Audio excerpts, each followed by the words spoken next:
On a bitterly cold Christmas night in 1776, George Washington made a decision that most military commanders of his era would have called reckless, loading nearly 2,500 exhausted, half-starved soldiers into small wooden boats and pushing off into a river choked with ice and battered by a driving winter storm.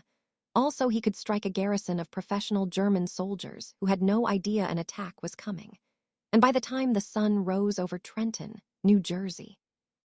that garrison had been overwhelmed in less than 2 hours, with hundreds of prisoners taken and almost no losses on the American side. A result so lopsided that it reads more like a legend than a real battlefield outcome.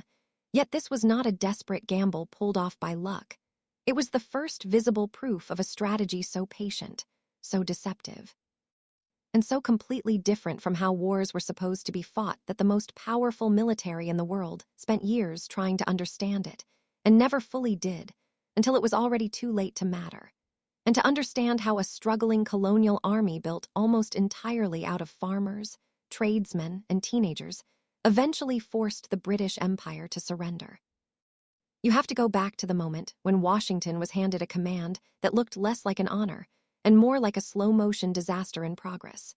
Because in the summer of 1775, the newly formed Continental Congress placed him at the head of what was technically called an army, but functioned more like a scattered collection of local militias,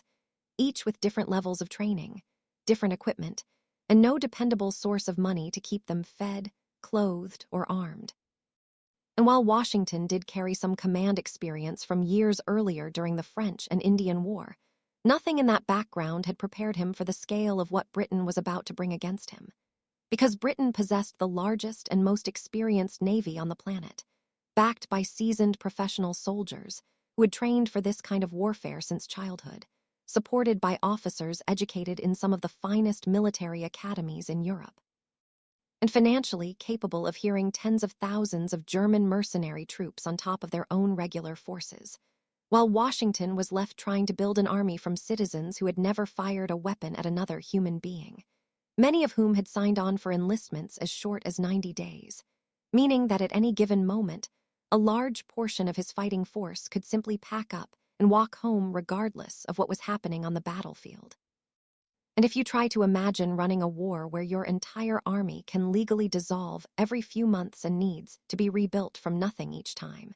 you start to understand just how fragile the American position really was in those early years, and that fragility was proven almost immediately during the Battle of Long Island in August of 1776. When British forces outmaneuvered Washington's troops from multiple directions and came dangerously close to trapping the entire Continental Army against the water near Brooklyn Heights, a defeat so severe that many historians believe the war could have effectively ended that same evening if the British commander had chosen to press his advantage immediately. But instead of finishing the job, the British paused, and that pause gave Washington one of the most important nights of the entire war. Because a thick fog rolled in off the water, and under the cover of that fog, Washington organized a silent, disciplined evacuation, quietly ferrying thousands of soldiers, along with their horses, artillery, and supplies across the river to safety. An operation that took hours to complete just a few hundred yards from British sentries who never realized what was happening until the fog lifted and the American army had already vanished. And that retreat did more than save the revolution from an early collapse. It taught Washington a lesson that would define every decision he made for the rest of the war,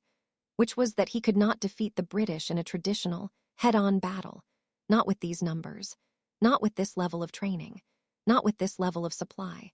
And rather than continuing to fight a losing style of warfare, Washington made the difficult choice to stop trying to win in the conventional sense altogether. A shift in thinking that historians often compare to the ancient Roman general who defeated a far superior invading army not through direct confrontation, but through patience, avoidance, and the slow erosion of the enemy's ability to sustain the fight. And Washington applied that same logic to his own war, understanding that the Continental Army did not need to win decisive battles in order to win the war. It simply needed to survive. Because every day the conflict dragged on cost the British government enormous amounts of money. Every month that passed without a clear victory chipped away at political support for the war back home. And time itself was working against the Empire in a way that no cannon or musket ever could. So instead of chasing glory on open battlefields, Washington retreated, again and again, across New Jersey, through Pennsylvania, and further still. Retreating so consistently that even his own officers began to question whether he intended to fight at all. While British commanders mocked him in official reports and loyalist newspapers, openly predicted that the rebellion was on the verge of collapsing under its own weakness, and Washington's army was hemorrhaging soldiers because plenty of men who had joined to fight for their freedom had not signed up to spend months marching away from the enemy instead of toward it. But what looked like retreat from the outside was actually Washington watching and waiting for the British to make exactly the kind of mistake he needed. And that mistake came when British forces, confident that the rebellion was nearly finished, spread themselves thin across a chain of isolated outposts throughout New Jersey, while their commanding general returned to New York for the winter social season. So certain of victory that his officers spent their time at elaborate parties instead of preparing for any serious threat. And the garrison stationed at Trenton felt so secure in their position that warnings about a possible American attack were reportedly dismissed outright, setting the stage for the strike that would change the entire course of the war, because Washington deliberately chose Christmas night for his crossing, knowing the enemy troops would be distracted by holiday celebrations. And although his original plan called for 3 separate river crossings converging on the town at the same time, only his own column actually made it across, fighting through 9 brutal hours against violent currents and massive chunks of ice that repeatedly slammed into the sides of the flat-bottomed boats, forcing his soldiers to fight not only the elements, but exhaustion itself before they even reached the opposite shore in the early hours of the morning, hours behind schedule, and with any hope of a surprise attack under total darkness already gone. Yet Washington pushed forward anyway, marching his men another 9 miles through blinding snow, some of them without proper shoes, leaving bloody footprints in the frozen road behind them. A march so punishing that at least 2 soldiers reportedly collapsed and died from exposure before ever reaching the battlefield.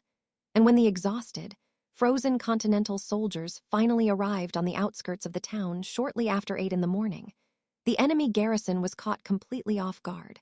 allowing Washington to split his forces and strike from 2 directions simultaneously, overwhelming a disorganized and scattered defense in a matter of minutes. And within roughly 90 minutes, the fighting was essentially over, with hundreds of enemy soldiers surrendering and the Continental Army suffering almost no losses of its own. A victory so dramatic that it instantly reshaped morale across the colonies. And just 1 week later, Washington pulled off an even more impressive feat of deception, because a large British relief force marched south determined to crush his weakened army once and for all. Arriving to find Washington's troops positioned defensively behind a creek and deciding to wait until morning to finish the fight, confident that there was no way the smaller American force could escape. But Washington had other plans, ordering a small group of soldiers to stay behind through the night, keeping campfires burning and digging noises audible in the darkness to make it sound as though the entire army remained camped in place, while the rest of his forces quietly slipped away along back roads,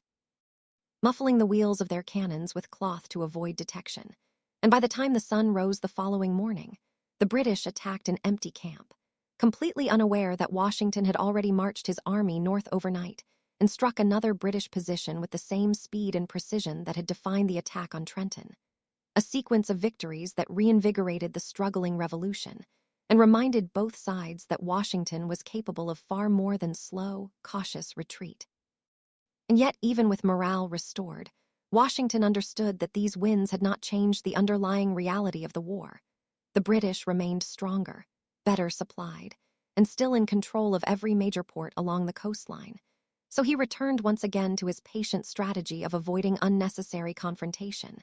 and only engaging when conditions clearly favored his own troops, a strategy that would soon be tested in the most brutal way possible during the winter that followed.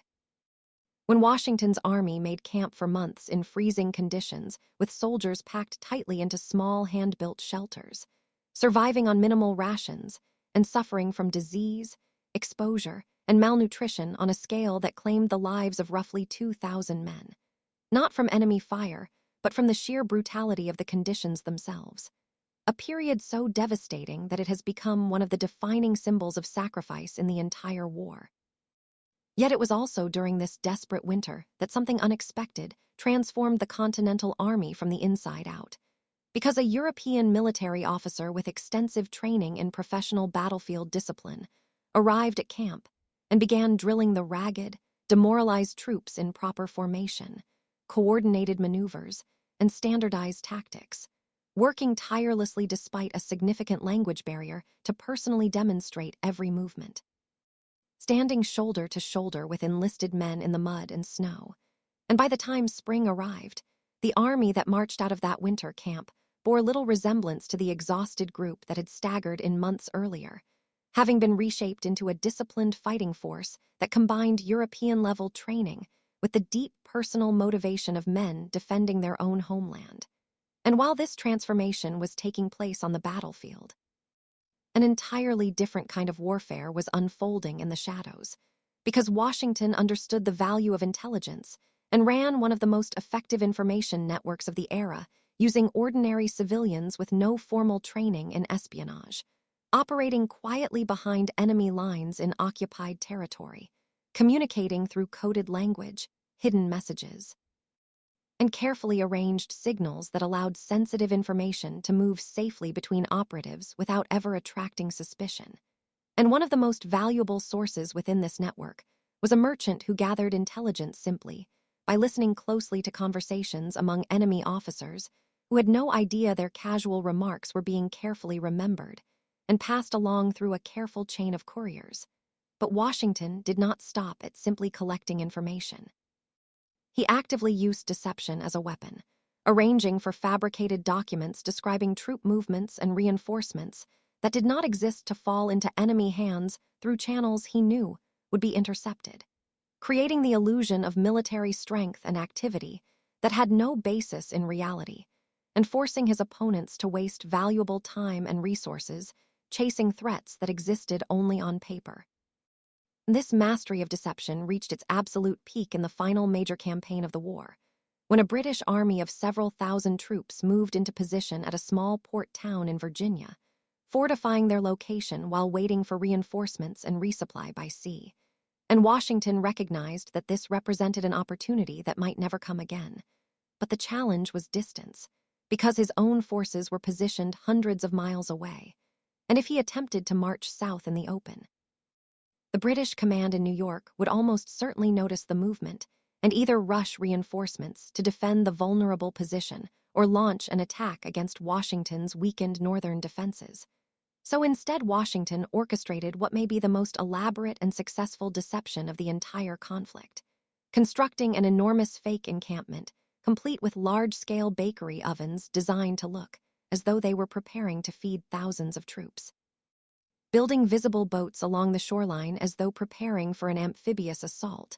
drafting detailed attack plans that were deliberately allowed to fall into enemy hands, and marching Allied French troops in highly visible formations where enemy scouts were certain to observe and report them,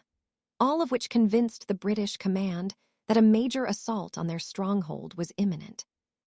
causing them to pull every available soldier into a defensive position, while Washington's actual army, reinforced by thousands of French troops, moved south at a pace that seemed almost impossible for the time, covering enormous distances in only a few weeks and slipping past enemy attention entirely, until it was far too late to respond.